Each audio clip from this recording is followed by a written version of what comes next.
one of the things that makes all of the stiffness methods, and certainly the slope deflection method, such an attractive approach to structural analysis is how it has a very systematic approach that is programmable, meaning literally programmable, and it's why the most of the computer structural analysis software programs out there utilize some form of the stiffness method. Again, slope deflection method just being one of those.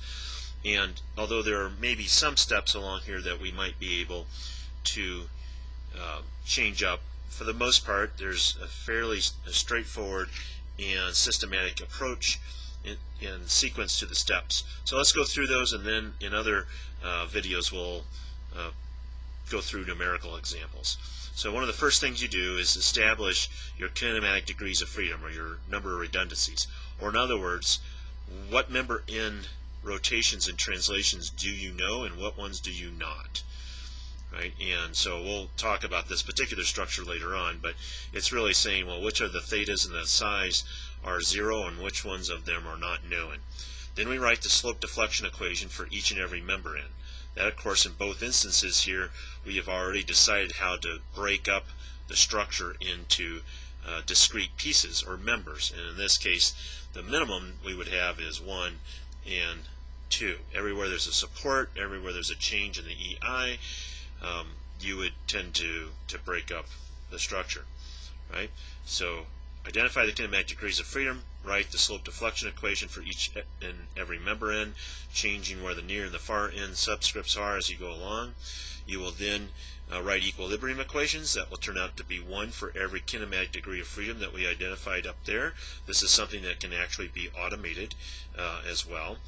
And when we get into the application of it, you'll begin to see how that is very simple and straightforward and doesn't take a lot of creativity, except for when there's an unknown amount of sway.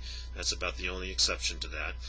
But other techniques resolve that into a very straightforward type of thing. And then once we write the equilibrium equations, which will be in terms of member end moments, we'll then substitute in these equations, which are in terms of the unknown member end displacements. That's what goes in here, and that's what we're solving for ultimately then, is all of these. So that's why we have to have one equilibrium equation for every member end displacement, because we need one equation for each unknown. We solve for all those, we back substitute then, once we know those, into the individual member end moment equations, and from that then we can finish off the problem by using basic member equilibrium from statics to find out the member end shears, and then you can find your shear and moment diagram variations and your displacement equations, or at least shapes, associated with that particular member.